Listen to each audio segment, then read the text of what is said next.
Good evening dear student.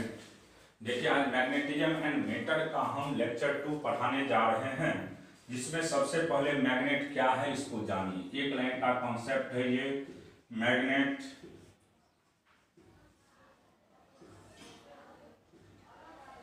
देखिए magnet हम उसको कहते हैं जो किसी मैग्नेटिक मटेरियल को क्या करता है, अट्रैक्ट करते हैं। मैग्नेट सिंपल याद रखिएगा कि मैग्नेट हम उस मटेरियल को कहेंगे जो मैग्नेटिक मटेरियल को अपने तरफ क्या करते हैं, अट्रैक्ट करते हैं। तो एक लाइन का डेफिनेशन लिख देते हैं। A magnet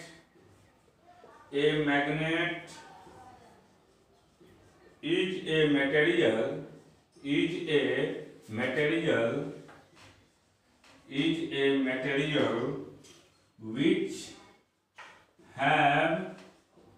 which have property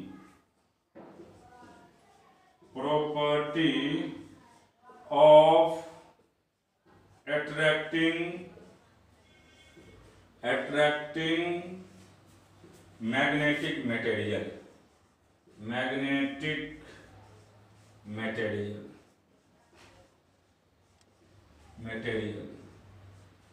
तो सिंपल याद रखिएगा, मैग्नेट हम उस मटेरियल को कहते हैं या उस मटेरियल का प्रॉपर्टीज होता है जो अट्रैक्ट करता है किसको, मैग्नेटिक मटेरियल को।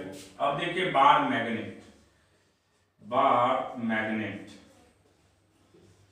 मैग्नेट की बात कर रहे हैं हम लोग। सिंपल याद रखिएगा, ए simple bar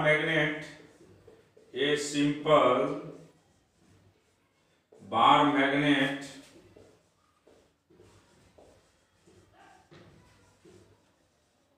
has two poles,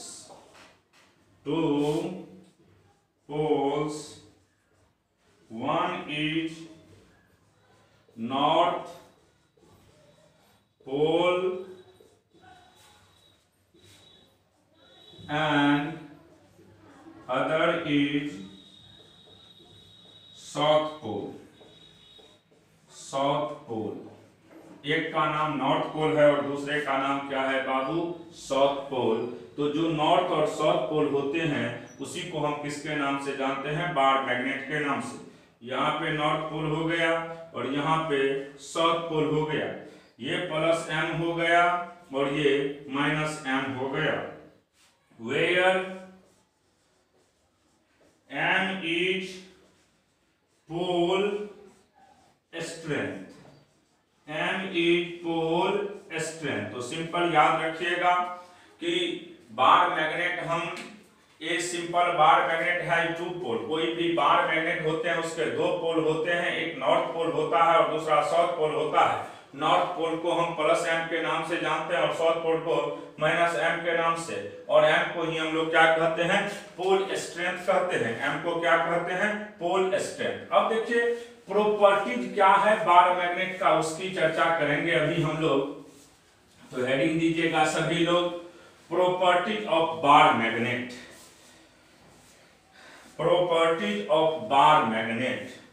देखिए हम प्रॉपर्टीज की बात कर रहे हैं बार मैग्नेट के प्रॉपर्टीज का। तो देख रहे हैं यहाँ पे property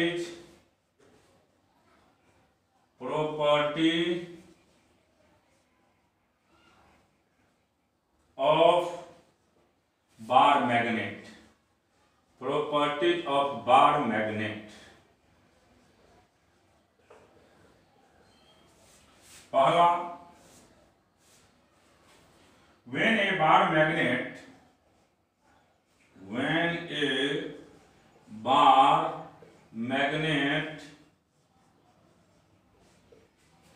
is suspended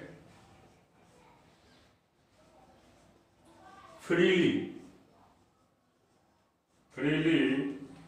it always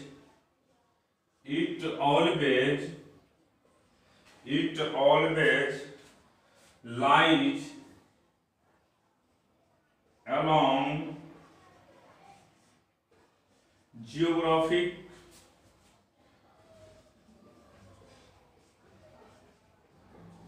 north and south position. देखिए मान लीजिए यहां पे ये एक मैग्नेट है, तो एक पोल यहां पे होता है और दूसरा एक पोल यहां पे मान लीजिए है, ये नॉर्थ है और यहां पे साउथ है। अब जैसे मान लीजिए कोई इस तरह से दिया हुआ है, तो अगर हम इधर से देखेंगे तो हमको साउथ नॉर्थ दिखाई देगा। और ज्योग्राफिकल नॉर्थ क्या होता है, जहां यहां साउथ है और यहां पे मान लीजिए ज्योग्राफिकल की बात करते हैं तो ज्योग्राफिकल यहां होते हैं, तो यहां पे मान लीजिए नॉर्थ है या और ये क्या है मान लीजिए साउथ, नॉर्थ साउथ है, तो निश्चित है ये इधर जाएंगे और ये इधर आएंगे और इसी तरीका से ये हमेशा घूमते रहता है। तो सिंपल याद रखिएगा कि अगर बार मैग्नेट को हम सस्पेंड कर देते हैं फ्री, तो वह किसके अलाउंग हमेशा घूमते रहता है, ज्योग्राफिकल नॉर्थ और साउथ के तरफ, क्योंकि मैग्नेट का नॉर्थ और साउथ पोल अलग होते हैं और जो उसको बैलेंस करने वाले अलग से पोल आते हैं उसी को हम किसके नाम से जानते हैं, ज्योग्राफिकल नॉर्थ और साउथ पोल के नाम से। अब देखिए दूसरा प्रॉपर्टी इसका क्या है उसको हम लिखते हैं। दूसरा property, when A bar magnet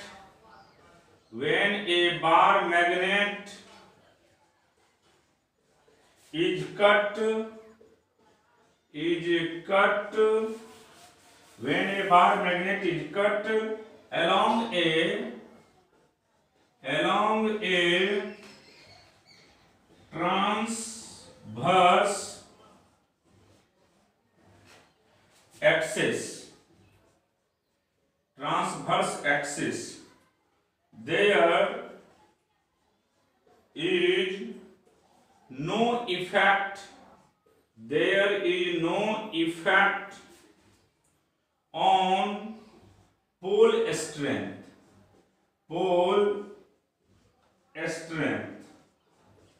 but dipole moment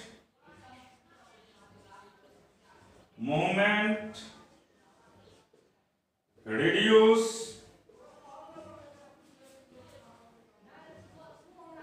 to half। अब देखिए जैसे मान लीजिए ये एक मैग्नेट है और मैग्नेट के यहाँ पे दो पोल है, एक नॉर्थ पोल है और दूसरा यहाँ पे साउथ पोल है।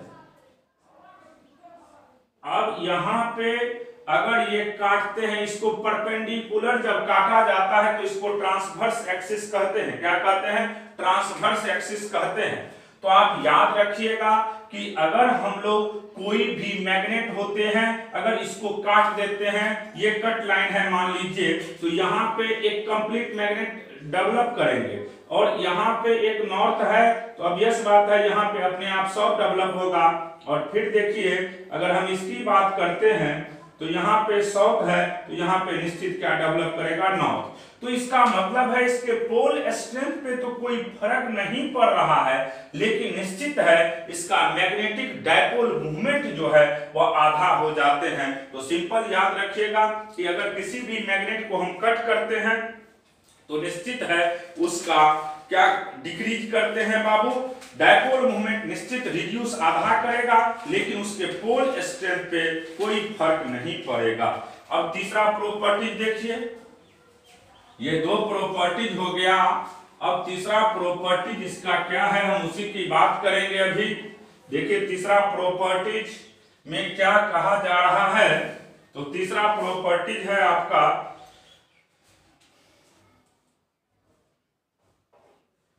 पोल strength is maximum only at the poles of a magnet।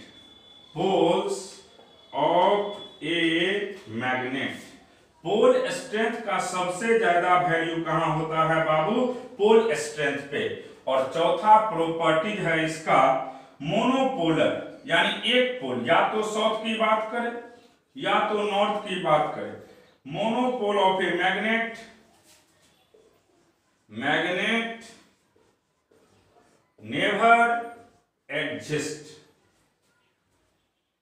तो सिंपल याद रखिएगा कि हम किसी भी मैग्नेट के पोल स्ट्रेंथ की बात करेंगे तो मैक्सिमम ओनली कहां होगा, pole strength is maximum only at the pole of a magnet. कोई भी मैग्नेट का जो पोल होते हैं वहीं पे पोल स्ट्रेंथ का सबसे ज्यादा वैल्यू होता है। और मोनोपोलर यानी एक पोल या तो साउथ या तो नॉर्थ कभी भी एग्जिस्ट नहीं करते हैं। तो इस चीज को भी आप लोग ध्यान में रखिएगा। अब देखिए इसके बाद हम बात करते हैं मैग्नेटिक डायपोल का। तो मैग्नेटिक डायपोल की जब बात करेंगे बाबू, तो जैसे आपने इलेक्ट्रोस्टैटिक्स में इलेक्ट्रिक डायपोल पढ़े थे, तो वहां पे हमने पढ़ाए थे आप लोग को कि इलेक्ट्रिक डायपोल के लिए इक्वल एंड अपोजिट चार्ज चाहिए था और दोनों को बहुत कम डिस्टेंस से सेपरेट किया जाता है। उसी तरीका से अगर मैग्नेटिक डायपोल की बात करेंगे, मैग्नेटिक डायपोल की बात करेंगे, मैग्नेटिक डायपोल की बात करेंगे तो देखिए क्या होता है। It consist of two, it consists of two unlike pole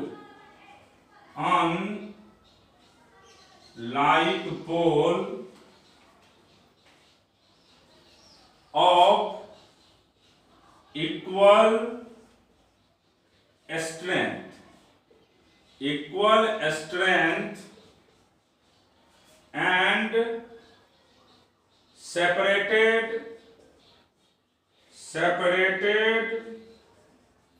by a small distance,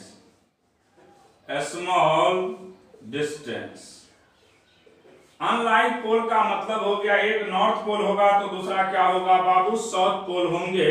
और उसी को अगर कम डिस्टेंस से सेपरेट करते हैं तो वहां पे निश्चित है क्या डेवलप करेगा, magnetic dipole. Magnetic dipole develop करने के लिए जरूरी है कि दो अलग अलग पोल चाहिए, एक नॉर्थ चाहिए तो दूसरा क्या चाहिए बाबू, साउथ पोल चाहिए। अब देखिए यहां पे इसका बीच का डिस्टेंस की बात करेंगे तो इसका बीच का डिस्टेंस 2L होगा। तो सिंपल याद रखिएगा, मैग्नेटिक डायपोल तब एग्जिस्ट करते हैं जब हमारे पास दो अनलाइक पोल होते हैं। दो अनलाइक पोल का मतलब है कि एक नॉर्थ पोल होगा तो दूसरा क्या होना चाहिए बाबू, साउथ पोल होना चाहिए। नॉर्थ और साउथ पोल अगर होते हैं तो वहां पे निश्चित मैग्नेटिक डायपोल मूवमेंट एग्जिस्ट करेगा। अब है मैग्नेटिक डायपोल मूवमेंट का डायरेक्शन क्या होते हैं, यूनिट क्या लेते हैं, उसी की बात करेंगे। तो नेक्स्ट हेडिंग इसी में लिखना पड़ेगा आप लोग को, मैग्नेटिक डायपोल मूवमेंट। तो हेडिंग दीजिएगा सभी लोग, magnetic dipole movement. Magnetic dipole movement, magnetic dipole movement. देखिए बाबू, it is defined as the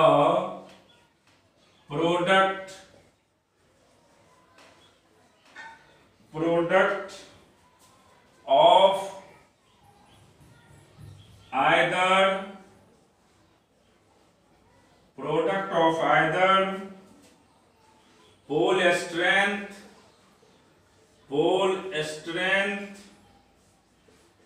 and pole length, pole strength and pole length। अब देखिए सिंपल याद रखिएगा, मैग्नेटिक डायपोल मूवमेंट की बात करेंगे तो m इंटू 2L होगा। m इंटू क्या होगा बाबू, 2L। SI यूनिट की बात करेंगे तो पोल स्ट्रेंथ का यूनिट हमने रटा चुके हैं, एम्पियर मीटर होता है और लेंथ का भी मीटर हो गया, तो यहां से एम्पियर मीटर स्क्वायर हो गया। एम्पियर मीटर स्क्वायर हो गया। तो कोई पूछेगा मैग्नेटिक डायपोल मूवमेंट जो 12th बोर्ड में बराबर पूछता है, यूनिट क्या होता है, तो सिंपल याद रखिएगा एम्पियर मीटर स्क्वायर। अब देखिए ये वेक्टर क्वांटिटी है, तो लिख लीजिएगा it is a vector quantity, it is a vector quantity and its direction is south to north। तो सिंपल याद रखिएगा ये एक वेक्टर क्वांटिटी है और इसका डायरेक्शन हमेशा किधर से किधर होता है, साउथ से नॉर्थ के तरफ होता है, साउथ से नॉर्थ के तरफ होते हैं। अब देखिए हम बात करते हैं मैग्नेटिक फील्ड का, तो हेडिंग इसके बाद magnetic field.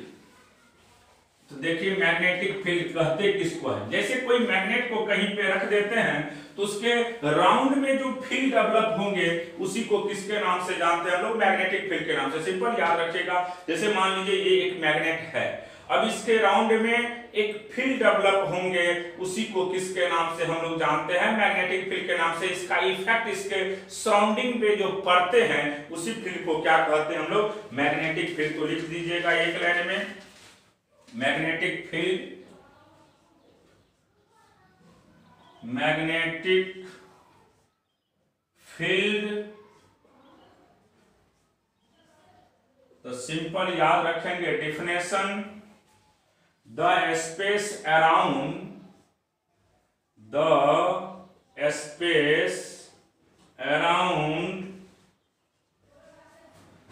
magnet, the space around the magnet up to which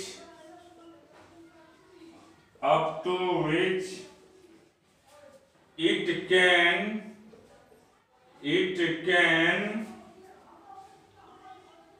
attract magnetic material।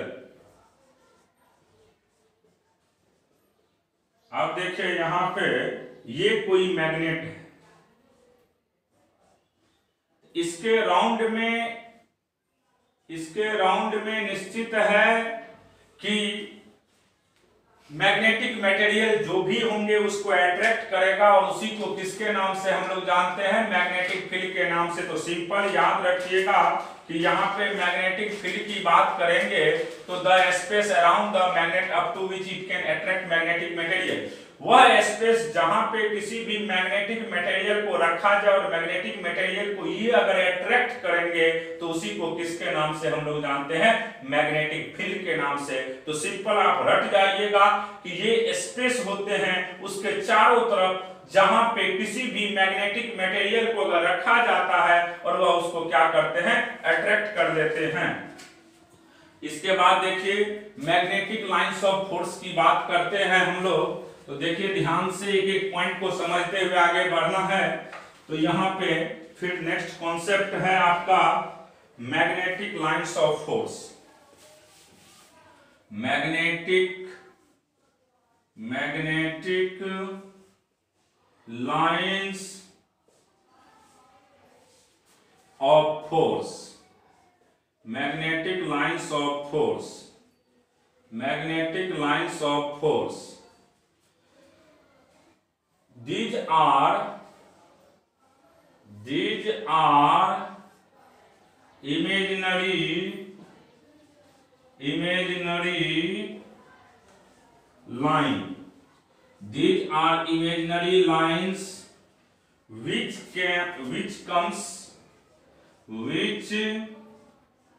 comes out from North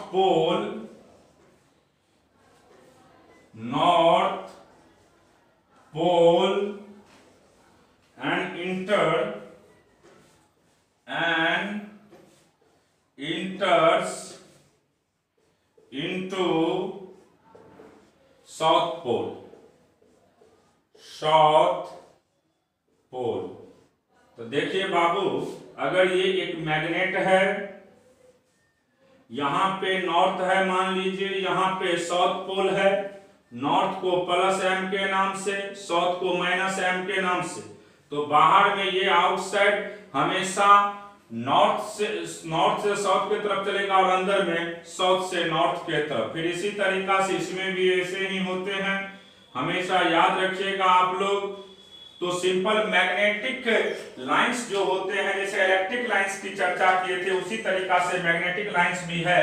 ये भी एक इमेजिनरी लाइंस है जो हमेशा साउथ से नॉर्थ से निकलते हैं और साउथ पे जाकर के इंटर करते हैं। अब देखिए इसका क्या क्या प्रॉपर्टीज हो सकता है मैग्नेटिक लाइंस ऑफ फोर्स का, हम उस प्रॉपर्टीज को पहले चर्चा कर देते हैं। तो देखिए properties of magnetic lines of force, properties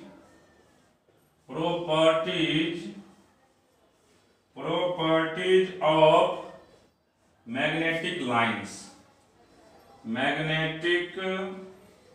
lines, properties of magnetic lines. देखिए बाबू, पहला प्रॉपर्टीज है they always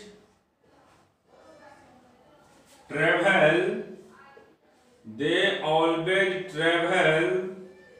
from north to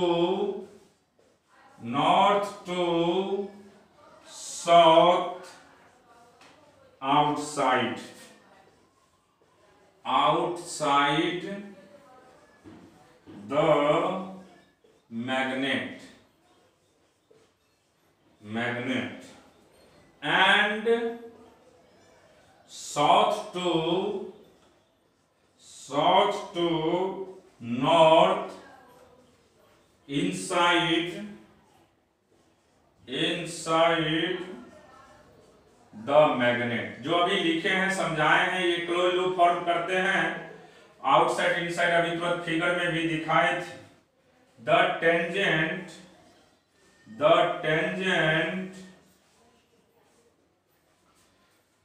to the magnetic lines, the tangent to the magnetic lines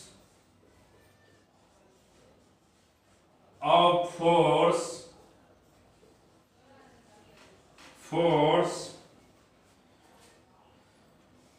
gives the direction of magnetic field। जैसे देखिए ध्यान से, अभी जैसे बताए थे बाबू कि मान लो ये नॉर्थ पोल है और ये साउथ पोल है, तो इसमें ऐसे जाते हैं, इधर ऐसे, फिर इसमें भी इसी तरीका से। अब देखिए अगर यहाँ पे डायरेक्शन की बात करेंगे तो इसका टेंजेंट ये हो गया, और यही जो डायरेक्शन होगा ये किसका होगा, मैग्नेटिक फील्ड का। तो सिंपल याद रखिएगा कि मैग्नेटिक लाइंस पे मैग्नेटिक फील्ड का डायरेक्शन हमेशा किसके तरफ होता है, टेंजेंट के तरफ। मैग्नेटिक लाइंस पे मैग्नेटिक फील्ड का डायरेक्शन हमेशा किसके अलोंग होता है, along the tangent direction, along the tangent direction. तो सिंपली आप रट जाइएगा कि मैग्नेटिक लाइंस पे मैग्नेटिक फील्ड का जो डायरेक्शन होता है हमेशा किसके along, along the tangent direction. तीसरा प्रॉपर्टी है no two magnetic lines of force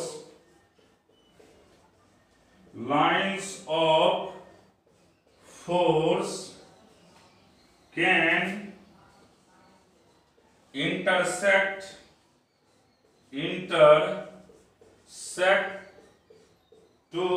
intersect each other। कभी भी जैसे दो इलेक्ट्रिक लाइंस एक दूसरे को इंटरसेक्ट नहीं करता है, उसी तरीका से कभी भी दो मैग्नेटिक लाइंस एक दूसरे को इंटरसेक्ट नहीं कर सकता है। तो सिंपल याद रखिएगा, two magnetic lines of force can no two magnetic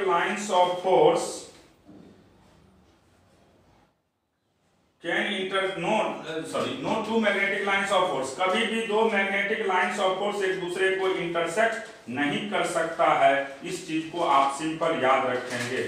अब इसके बाद है next coulomb law of magnetostatics.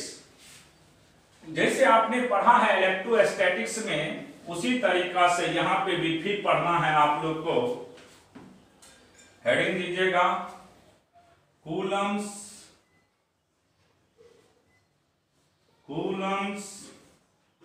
Law in magnetostatics.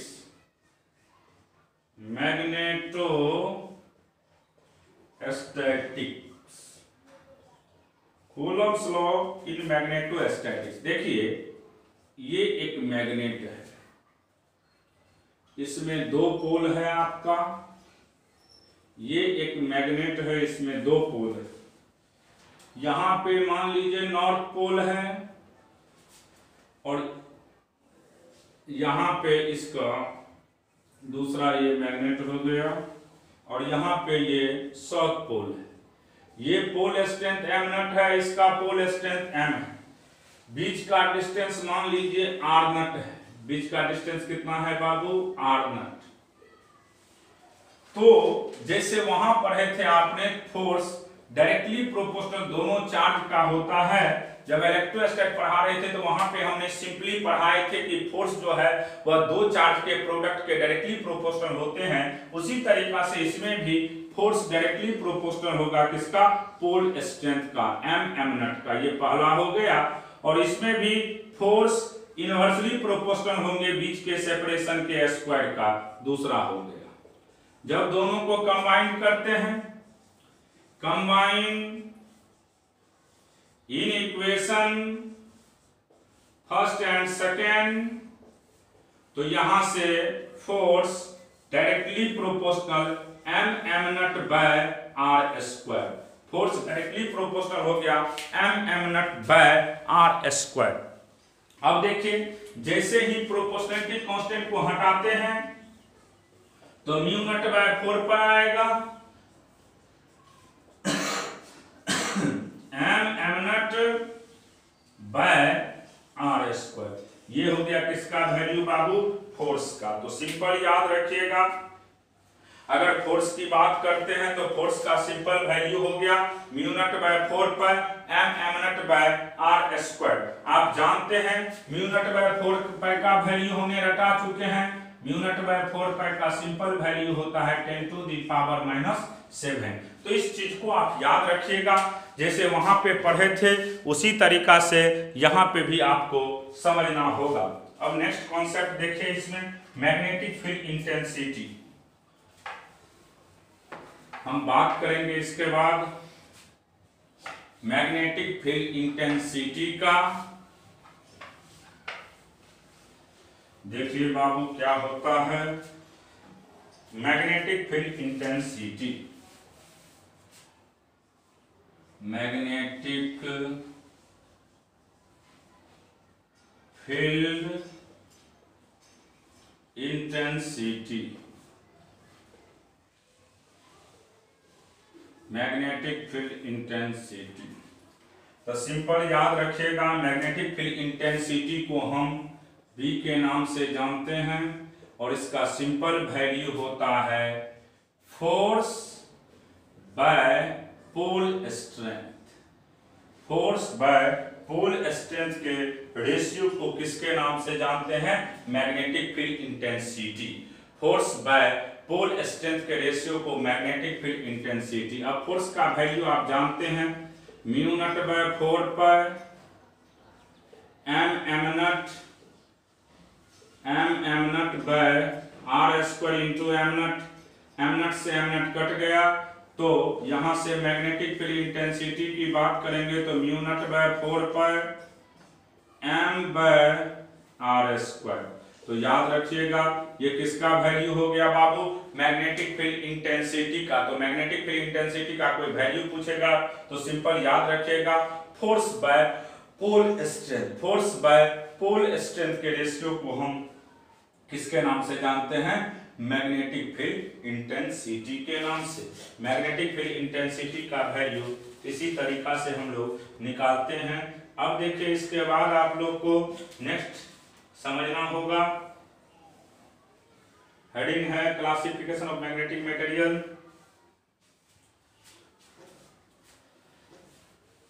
देखिए एक हम जब पढ़ा रहे थे, इससे पहला जो लेक्चर पढ़ाए थे उसमें आप लोग को हमने एक फार्मूला प्रूव किए थे, याद होगा आप लोग को। हमने वह फार्मूला के विषय में सिंपली पढ़ाए थे।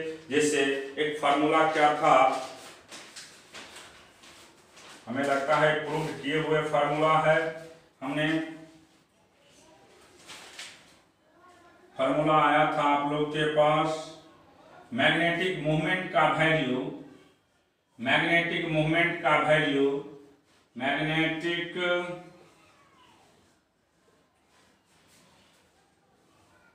डायपोल मूवमेंट, मैग्नेटिक मूवमेंट की बात कर रहे हैं, मैग्नेटिक मूवमेंट की बात करेंगे तो इसका सिंपल फार्मूला हम प्रूव किए थे QVR/2, QVR/2। लेकिन अगर इसी को हम एंगुलर मोमेंटम के टर्म में लिखेंगे तो ये भी हमको लगता है लिखा दिए थे। अब देखिए इसमें एक फार्मूला लास्ट में हमने लिखाए थे m बराबर QNH/4πm, और इसी का नाम होता है मैग्नेटिक डायपोल मूवमेंट। और यहां पे म्यू बी को QH/4πm, और ये जो QB है ये नहीं लिखे थे, इट इज नोन एज